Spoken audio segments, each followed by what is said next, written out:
Hello, everybody. It's Ed Rosenberg, and tonight I am speaking with Monica from World First. Monica, how are you doing tonight?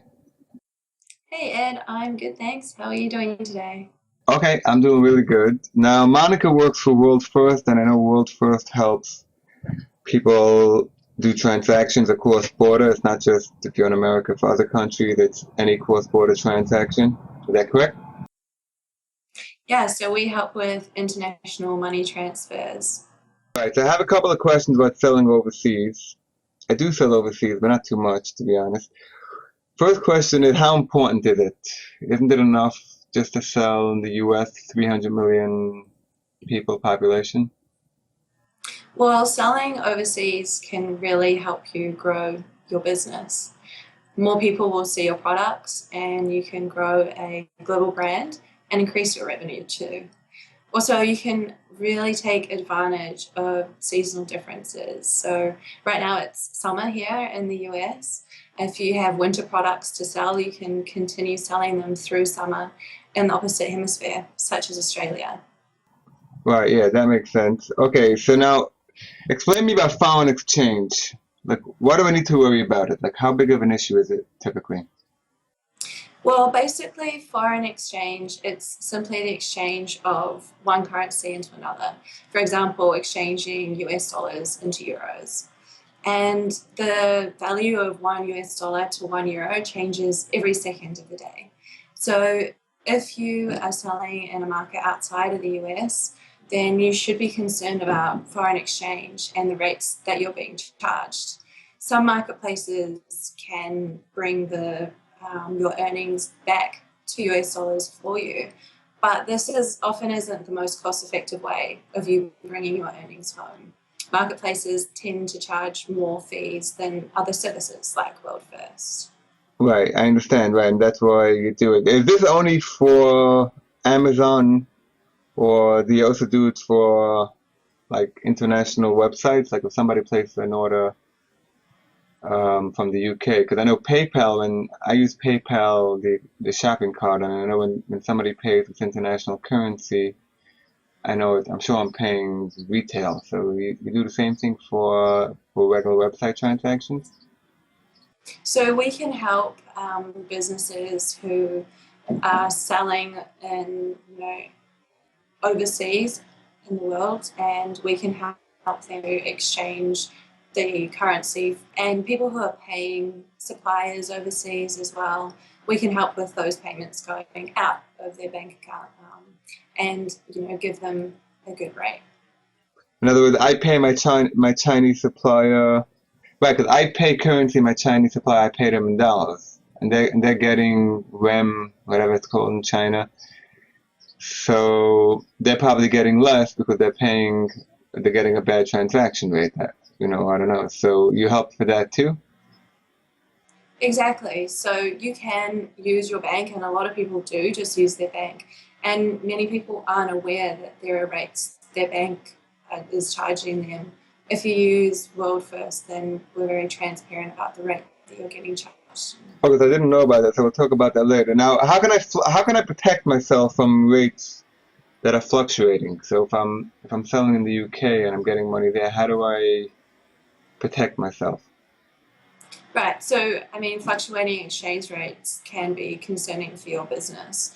However, you can protect yourself from these changing exchange rates by using something called a forward contract.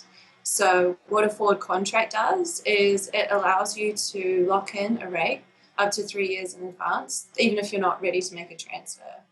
This is great because it means you know exactly what the rate's going to be and how much you're going to be able to bring back with you.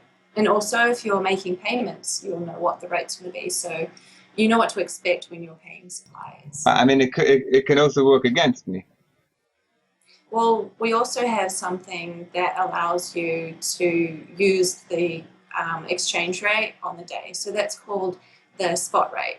So if the foreign exchange rate is better today, for example, than when I locked in my forward contract, then I can just go ahead and use today's exchange rate. So we have flexibility there. If you want to use an exchange rate that's actually better today, then you can do that.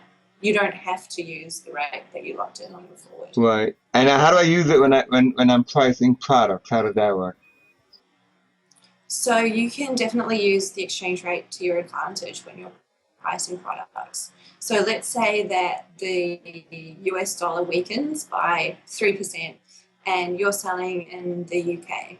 You have a couple of options. You can either leave your prices the same in the UK, and when you bring your earnings back, you'll be getting 3% more through the exchange rate. Or you can decrease your prices by 3%, which keeps your margin the same, but you're now more competitive in that marketplace. So you're able to increase your sales, therefore earning more revenue. Right.